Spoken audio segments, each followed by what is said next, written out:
Hi and welcome to Chris Ryan Golf. We are at the Belfry in the TaylorMade Performance Centre, and in this video we're talking about the club face, and we're going to give you 3 key things that you can focus on to ensure you have good club face control during your golf swing. Just before we get stuck into this video, please make sure you go ahead and follow me on my social media platforms. The details of those should be down here about now. You've got Facebook, you've got Twitter, and you've got Instagram. You can follow me or connect with me on any of those. And certainly going forward this year, I'm going to try and do a lot more videos based on the content that you guys suggest. So if you've got an idea that you'd like me to do a video on, maybe it's something you're struggling with, or maybe it's something you'd like explained, get in touch with me via any of those. Let me know what that video is, and hopefully you'll see your video online in the not too distant future. Right, so we're talking about the club face. Now, club face control is something which all good golfers possess. Poorer golfers sometimes not so much.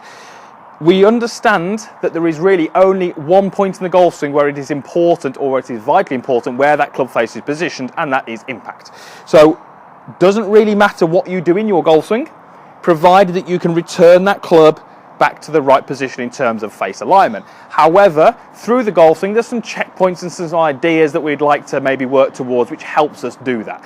So golfers who struggle with club face control, maybe it's too short or maybe it's too open, often the 3 checkpoints we're going to go through today, they would find that there's a sort of a poor position in there somewhere maybe, and that's what we're going to try and do today. So we're going to look at 3 different areas of the golf swing where you can check your club face position, and if you feel like you're struggling with club face control, this is hopefully going to help you. So point number 1 is when the club reaches first parallel to the ground. So I'm just going to take my starting position here to this golf ball with my 7-iron, okay? And I'm just going to take a normal address. Now, when I reach this first parallel position, okay, I want the leading edge, so that's the sort of front edge here, or the grooves, if you like. I want those to be somewhere between the same angle that I'm tilted over the golf ball, so if you like my spine angle, somewhere between there and vertical.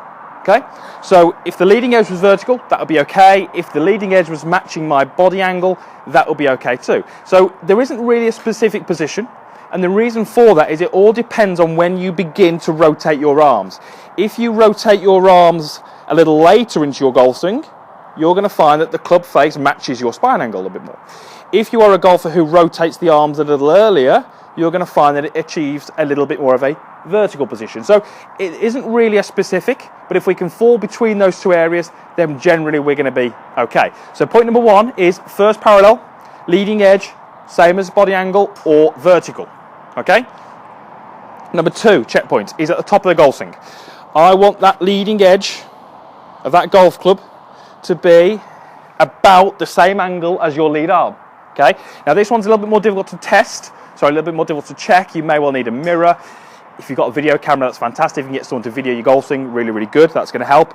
But I would like the leading edge to be about the same as my lead arm. So if I was to do it this way, you can see how my lead arm and the leading edge are about the same. So if I were to take that position and tip it up to the top, again, we get that sort of same checkpoint there, okay? The most common I see there is where the golf club is hanging too much vertically down this way. So the leading edge gets too close to vertical, which effectively, I know we're not hitting the ball at this position, but effectively that club is open. Therefore, you're going to have to make a few compensations in your downswing move to hit that ball straight, okay? So point number 2 is to make sure that club face is about the same as your lead arm.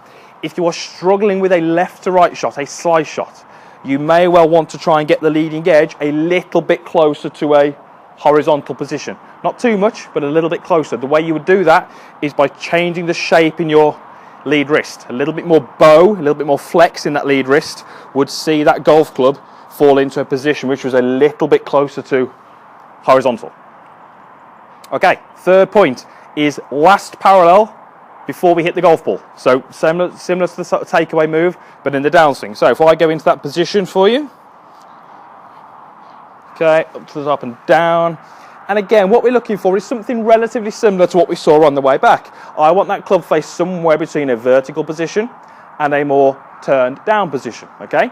Again, it isn't a specific position. It depends on the style of swing you've got. It depends on the style of shot you're trying to hit. Are you trying to fade it? Are you trying to draw it?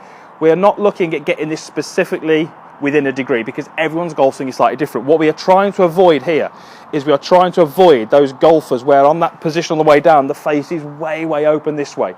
The club is twisted way too much to the right. The wrist is too much in this extended position, okay? And we're trying to avoid those golfers who maybe have the club extremely shut on the way down, okay? We're really trying to get rid of those extremes here. Okay, I can't tell you in this video, unfortunately, whether you need to have the club face vertical or whether you need to have it slightly turned down, because it all depends on where your path is. It all depends on what type of shot you're trying to hit. It all depends on where your ball position is. There's lots of different things that go into the mix when we're trying to create a ball that goes towards your target. What we can do is make sure we're not going to the extremes, okay? Because I don't see many good golfers or many good shots being hit when the club is in these extremely open or extremely shut positions, okay? Good golfers will generally tend to have the club somewhere between vertical and somewhere between maybe the body angle here. Again, it's depending on wrist positions, the shots you're trying to hit, etc., etc. Okay, so if you feel that you're, struggling with the control of the club face, maybe the ball's going extremely left, maybe the ball's going extremely right, double check those positions. Go through those 3 little checkpoints and see where your club face is. Club face is king. If we can get good control of the club face, we can generally control the curvature of the golf ball. We can generally control where the ball finishes, and that helps us on the golf course, okay? Golfers who struggle to play golf and struggle to keep the ball in play very often don't have as much control over the club face as they'd like. This little exercise will hopefully give you a better awareness and hopefully help you get more control of that club face. Okay, so 3 things. First, parallel, top of the golf swing, last parallel before impact. Double check those positions. See if you fall into line with those, or maybe you need to do a little bit of work on those. Okay, so hopefully that helps.